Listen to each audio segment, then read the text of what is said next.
Hello বন্ধুরা, তোমরা কেমন আছো? আশা করছি সবাই খুব ভালো আছো। আবার একটা নতুন দিনে রোদ ঝলমলে একটা নতুন সকালে তোমাদের জানাচ্ছি ওয়েলকাম।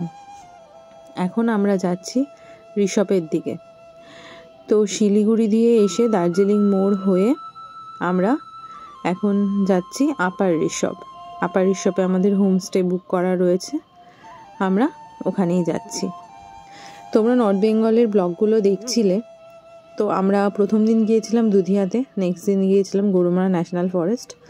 আজ হচ্ছে থার্ড ডে, আমরা যাচ্ছি আপার ঋষভ। তো রাস্তা দেখতেই পাচ্ছ ভীষণ ভালো, কোথাও কোনো ভাঙাচোরা নেই, খুব স্মুথলি আমরা কিন্তু যাচ্ছি। আমাদের কোনো কিন্তু এখনও পর্যন্ত কিন্তু কোনো প্রবলেম কিন্তু হয়নি। দেখতেই পাচ্ছ আমরা কিন্তু পাহাড়ে উঠে গেছি, আমরা কিন্তু সেবক দিয়ে পাহাড়ে উঠেছি। আর প্রত্যেকটা ব্লগ যদি আমার দেখে থাকো তাহলে দেখবে যে আমরা কিন্তু বাইকে রাইড করছিলাম। আর এই হচ্ছে দেখে নাও সেবক কালীবাড়ি। তো যেটা বলছিলাম, আমরা কিন্তু বাইকে রাইড করছিলাম আর আমাদের গাড়ি ছিল একটা, সেটাই ছিল সম্পাদিয়া সরিস দ্বারা। আমাদের লাগেজ কিন্তু ওটাতেই যাচ্ছে। ওই যে বলেছি এতদিন কিন্তু মোটামুটি পাহাড়ের একটা ছোটোখাটো একটা এক্সপিরিয়েন্স হয়েছে, কিন্তু আজকে কিন্তু বিশাল বড় একটা এক্সপিরিয়েন্স হতে চলেছে। তো চলো এক্সপিরিয়েন্সটা কেমন হয়, কতটা ডেয়ারিং হয়, তোমাদের সাথে কিন্তু শেয়ার করবো পুরোটাই।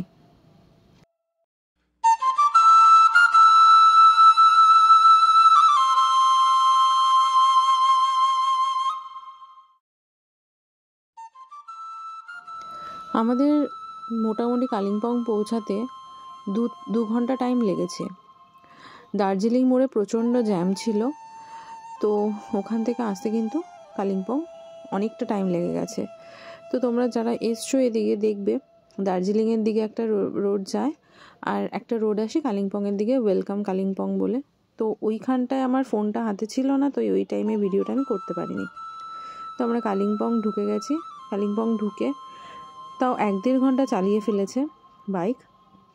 এখানে একটু দাঁড়িয়ে আমাদের যে হোটেলটা মানে হোমস্টেটা সেটা ঠিক কোন জায়গাটাতে, তো দাদারা সেটা আইডেন্টিফাই করতে পারছিল না, তো বারবার করে ফোন করে জিজ্ঞেস করে নিচ্ছিল, তাই জন্যই ওখানটাতে একটু দাঁড়িয়েছিলাম। তো তোমাদের সাথে যেটা শেয়ার করার, কালিম্পংয়ের রাস্তা কিন্তু প্রচণ্ড খাড়াই, ভীষণ খাড়াই রাস্তা। আমার তো মারাত্মক ভয় লাগছিল। তারপরে বাইকে এভাবে আমার এক্সপিরিয়েন্স কোনো দিনও নেই, কোনো দিনও আমি বাইকে করে কিন্তু পাহাড়ে কিন্তু আসিনি। প্রথমেই তো প্রচণ্ড ভয় লাগছিল যে বাইকে করে পাহাড়ে যাব, তারপরে এত খাড়াই রাস্তা, যখন ওই টার্নগুলো নিয়ে উপরে উঠে আসছি পেছন দিকে একবার তাকালে মানে মারাত্মক ভয় লাগছে যে এত খাড়াই রাস্তা যখন উঠছি তখন তো বোঝা যাচ্ছে না, কিন্তু পেছনের দিক ফিরে তাকালেই বোঝা যাচ্ছে যে কি মারাত্মক খাড়াই রাস্তা দিয়ে আমরা যাচ্ছি। এখনও কিন্তু কালিম্পং টাউনের ওপর দিয়েই যাচ্ছি। আমরা যাব আপার ঋষভ, সেটা কিন্তু একদম তোমার অফবিট একটা তোমার গ্রাম, একদম গ্রাম, প্রত্যন্ত গ্রাম বলতে পারো, পাহাড়ের একটা ছোট্ট গ্রাম আপার ঋষভ। তো চলো পাহাড়ে যাওয়ার রাস্তার এক্সপিরিয়েন্সগুলো তোমাদের সাথে ছোট সবটাই শেয়ার করতে যাব। পাহাড় কিন্তু বরাবরই আমাকে ভীষণ টানে, ভীষণ ভালো লাগে। ভাবি পাহাড়ে যদি একটা ছোট্ট বাড়ি হতো, সেখানে সারা জীবন থেকে যেতে পারতাম। সত্যি পাহাড়ে এসে আমার মাইগ্রেনের প্রবলেম রয়েছে, সেই মাইগ্রেনের ব্যথাও কিন্তু সে যে কি মারাত্মক যন্ত্রণা, সেটা কিন্তু পাহাড়ে এসে আমার কোনো রকম কোনো সমস্যাই হয় না। কোথায় মাইগ্রেন, কোথায় মাথা যন্ত্রণা, কোথায় কি, কোনো সমস্যাই নেই।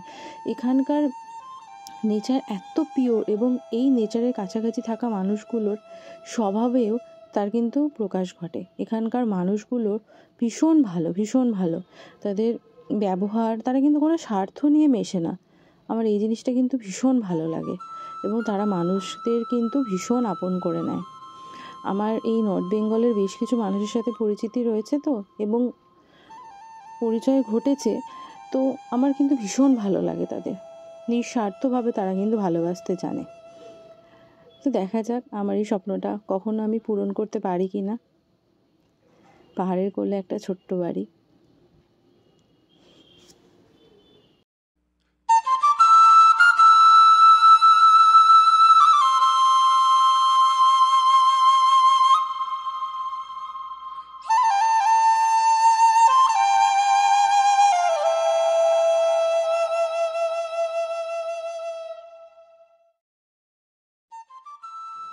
এই বাচ্চাদের বাড়ি ফেরা দেখে হুঁশ এলো যে তাহলে কটা বাজে, যে স্কুল ছুটি হয়ে গেছে।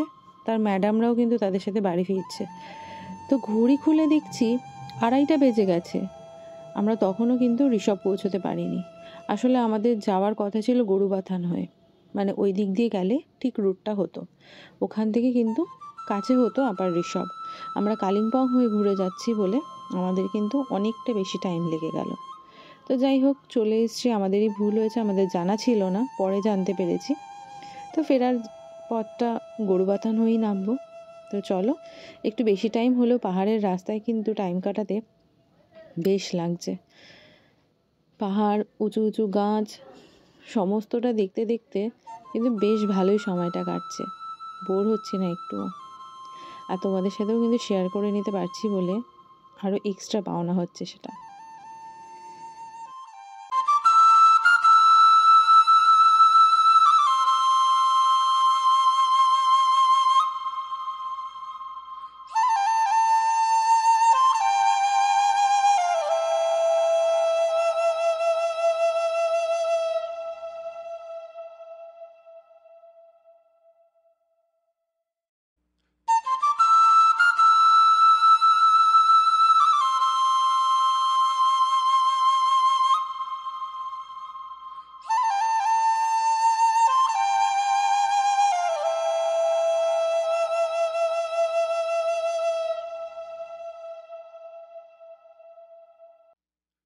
কিছুক্ষণ আগে কিন্তু আমাদের সাথে একটা খুব বাজে ঘটনা ঘটে গেছে।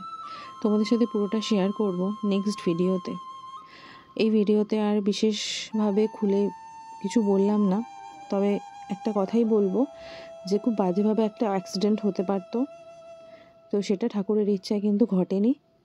কিভাবে হয়েছে সেটা কিন্তু পরের ভিডিওতে, নেক্সট ভিডিওতে তোমাদের ইলাবোরেট করে বলবো। তো আমরা এসে পৌঁছেছি 5টার সময়। বাইরে দেখতে পাচ্ছ অন্ধকার হয়ে গেছে। আমাদের লাঞ্চটা ছিল, ওরা বললো লাঞ্চটা করে নিতে, যেহেতু আমাদের লাঞ্চটা রেডি ছিল।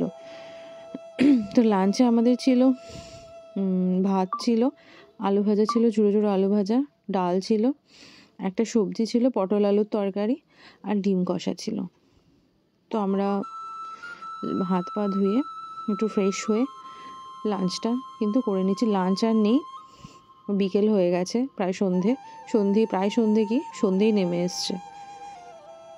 চলো তো লাঞ্চটা করে নিই। আমাদের এখানে এত হাসাহাসির কারণটা হলো, আমাদের যে দুজন ড্রাইভার দাদা থেকে গিয়েছিলেন ভীষণই ভালো, তারা ভীষণ ভালো। তাদের কিন্তু থাকার কোনো কথাই ছিল না, তারা আমাদের জাস্ট ড্রপ করে দিয়ে চলে যাওয়ার কথা ছিল। তো ওরা যেহেতু থেকে গিয়েছিলো, তো ওদের জন্য আমাদের আলাদা করে পে করতে হয়েছিল, প্যাকেজের মধ্যে কিন্তু সেটা ছিল না। তো সেটা এতটাই সস্তা পড়েছিল, সরিষদা বলছে পরের বার থেকে আমরা ড্রাইভার সেজে আসবো, আমাদের সস্তায় ঘোরা হয়ে যাবে। এই জন্যই কিন্তু এত হাসাহাসি এখানে চলছে। ওই একটু সবাই একসাথে থাকলে আড্ডাই আর কি, আর কিছুই না, একটু মজার বিষয়।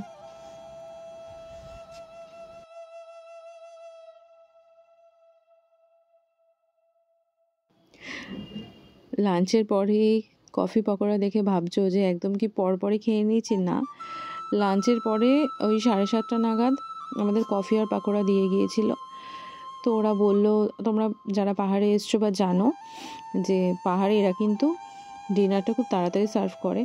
তো আমাদের যতই 7টা আমাদের এখানে সন্ধ্যা হোক, তো ওদের কাছে কিন্তু অনেকটাই রাত। তো আমরা কিন্তু পকোড়া আর কফিটা নিয়ে নিয়েছিলাম। আমাদের রিকোয়েস্টে একটু দেরি করে দিয়েছিল, ওরা কিন্তু আরও আগে দিতে চাইছিল। আর আমাদের বনফায়ার করার কিন্তু কথা ছিল, তো আমরা বনফায়ার কিন্তু করতে পারিনি। তার কারণ আমাদের পুরোটাই উল্টো রাস্তা আসার জন্য এতটা টাইম লেগে গেছে, আমরা কিন্তু সেরমভাবে কিছুই করতে পারলাম না। এটা হলো আমাদের পুরো হোমস্টেটা। অসাধারণ ছিল হোমস্টের ভিউটা। হোমস্টে থেকে কিন্তু একদম 360 ডিগ্রি ভিউ পাওয়া যায়। সোজাসুজি কিন্তু কাঞ্চনজঙ্ঘা, ওয়েদার ক্লিয়ার থাকলে পরিষ্কার কাঞ্চনজঙ্ঘা এখান দিয়ে দেখতে পাওয়া যায়। মনটা ভীষণ খারাপ হয়ে গিয়েছিল, তবে কিছু করার নেই, সবটা তো নিজেদের হাতে থাকে না। পাহাড়ের রাস্তা ভীষণ আনপ্রেডিক্টেবল, অনেকটা টাইম লেগে গিয়েছিল, চেনা রাস্তা না। তো কফি পকোড়া খেয়ে বাইরে বেরিয়ে এসেছিলাম, বাইরের যে ডেকোরেশন করা সেটাকে একটু উপভোগ করব। এই যে সিঁড়ি দিয়ে নেমে গেল ওই জায়গাটা বনফায়ারে, এই যে এই জায়গাটা যদি আমরা বনফায়ার করতাম ওরা এখানেই অ্যারেঞ্জ করে দিত। তবে বলতেই হবে হোমস্টের চারিদিকটা কিন্তু খুব সুন্দর করে এরা সাজিয়েছে, অসাধারণ একটা দারুণ ভাইবস আসছে। কিন্তু বেশ বন্ধু বান্ধবদের নিয়ে একটা হলিডে কিন্তু খুব সুন্দরভাবে এখানে কাটানো যাবে অনেকে মিলে এসে। তো ওখানে দূরে ওরা দাঁড়িয়ে দাঁড়িয়ে আড্ডা মারছিল, আমিও জয়েন করব। এখানে আগে ভিডিওটা আমি একটু ক্লিপটা তুলে নিচ্ছিলাম। তার আগে পুরো হোমস্টের ভিউটা কিন্তু এইরকম, খুব সুন্দরভাবে ওরা কিন্তু সাজিয়েছে হোমস্টেটাকে।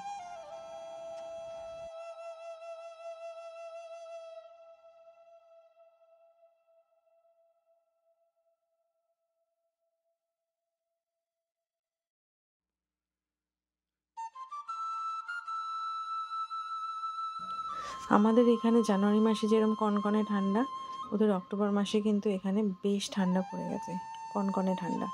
তো বেশ জড়ো হয়ে সবাই মিলে বসে, ক্যাম্প ফায়ার হচ্ছে না তো কী হয়েছে, আমরাই গোল করে বসে এখানে গল্প করি আর ভাবি ক্যাম্প ফায়ার হচ্ছে। তো আজ হলো না তো কী হলো, নেক্সট কোনো ট্রিপে আমরা অবশ্যই করে নেব, দুঃখ করে লাভ নেই। যেটুকু পাওয়া যাচ্ছে সেটুকু নিয়ে আনন্দ থাকা উচিত। প্রত্যেকেই খুব টায়ার্ড, এরপরে ডিনার করে প্রত্যেকে যে যার ঘরে ঘুমিয়ে পড়বো। অনেকটা বাইক আর ওরা গাড়ি ড্রাইভ করে এসছে। তো আজকের ভিডিওটা আমি এখানেই শেষ করব। তোমরা সবাই খুব ভালো থেকো, অনেক অনেক ভালোবাসা তোমাদের জন্য, আর খুব খুব করে হাসতে থেকো। আর আমার ভিডিওটা যদি ভালো লেগে থাকে একটা লাইক করে দিও, কমেন্ট করো, চ্যানেলে নতুন হলে সাবস্ক্রাইব করে দিও চ্যানেলটাকে।